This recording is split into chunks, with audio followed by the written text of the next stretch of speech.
নমস্কার জানাচ্ছি সকল দর্শক বন্ধুদের। তো সামনেই আসছে মহালয়ের জন্য আমি একটা টিপস আপনাদেরকে বলছি। আজকে কি করবেন বলে দিচ্ছি।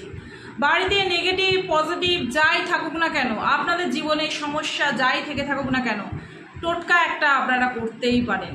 কি করবেন বলে দিচ্ছি। অমাবস্যা ঠিক আগে, অমাবস্যা লাগেনি তার আগে কাজটি করবেন। ঠিক ধরুন অমাবস্যা লাগার আধা ঘন্টা আগে আপনাদের ঘরে 4 কোণ, যতগুলোই রুম থাকুক না কেন, 4টে কোণ বেছে নেবেন। 4টে কোণে আপনারা 4টে পাতিলেবু রাখবেন। অমাবস্যা পড়ার ঠিক মিডিলে 4টে পেরেক কিনে আনবেন। আপনাদের যাই সমস্যা হয়ে থাকুক না কেন, সেই সমস্যা বলে সেই 4 কোণের 4টে লেবু রাখার জায়গায় 4টে পেরেক আপনারা ওই লেবুর মধ্যে গাঁথবেন।